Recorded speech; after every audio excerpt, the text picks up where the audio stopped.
Hello everyone, ಇವತ್ತು ನಾನು ವೆಬ್3 domain ಅಲ್ಲಿ ಯಾವುದೆಲ್ಲ ಜಾಬ್ ಆಪರ್ಚುನಿಟೀಸ್ ಇದೆ ಮತ್ತು ಅದರ ಪೇ ಸ್ಕೇಲ್ ಹೇಗಿರುತ್ತೆ ಅಂತ ತಿಳಿಸ್ಕೊಡ್ತೀನಿ. ವೆಬ್3 ಅನ್ನೋ ಡೊಮೈನ್ ರ್ಯಾಪಿಡ್ ಆಗಿ ಗ್ರೋ ಆಗ್ತಾ ಇದೆ.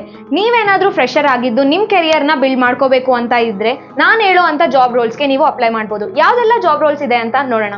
ಮೊದಲಿಗೆ ನೀವು ಬ್ಲಾಕ್ ಚೈನ್ ಡೆವಲಪರ್ಗೆ ಅಪ್ಲೈ ಮಾಡ್ಬೋದು, ಸ್ಮಾರ್ಟ್ ಕಂಟ್ರೋಲ್ ಡೆವಲಪರ್ಗೆ, ಮತ್ತೆ ಡಿಆಪ್ ಡೆವಲಪರ್ಸ್ಗೆ, ಮತ್ತೆ ಬ್ಲಾಕ್ ಚೈನ್ ಅನಾಲಿಸ್ಟಿಕ್ ಕೂಡ ನೀವು ಅಪ್ಲೈ ಮಾಡ್ಬೋದು. Blockchain quality assurance engineering ಕೂಡ ಅಪ್ಲೈ ಮಾಡ್ಬೋದು. ಕಮ್ಯುನಿಟಿ ಮ್ಯಾನೇಜರ್, ಅದೇ ಥರ technical writer, product manager, UX and UI ಡಿಸೈನರ್ಗೂ ಕೂಡ ನೀವು ಅಪ್ಲೈ ಮಾಡ್ಬೋದು. ನಾನು ಇವಾಗ ಮೆನ್ಷನ್ ಮಾಡಿರೋಂಥ ಜಾಬ್ ರೋಲ್ಸ್ಗೆ ನೀವು ಅಪ್ಲೈ ಮಾಡ್ತೀರಾ ಅಂದರೆ ನಿಮ್ಮ ಪೇ ಸ್ಕೇಲ್ ಹೇಗಿರುತ್ತೆ ಅಂತ ಅಂದರೆ 4 to 8 lakh per annum ಸಿಗೋಂಥ chances ಇರುತ್ತೆ.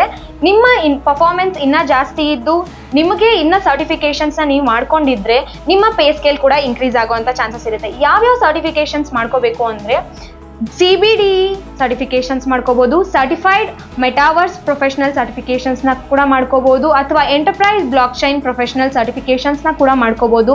ಹಾಗೆ CW3BD ಸರ್ಟಿಫಿಕೇಷನ್ಸ್ನ ಕೂಡ ಮಾಡ್ಕೋಬೋದು. ಈ ಎಲ್ಲ ಸರ್ಟಿಫಿಕೇಷನ್ಸ್ನ ನೀವು ಮಾಡಿಕೊಂಡ್ರೆ ನಿಮ್ಮ ಪೇರೋಲ್ ಇನ್ಕ್ರೀಸ್ ಆಗೋ ಚಾನ್ಸಸ್ ಇರುತ್ತೆ.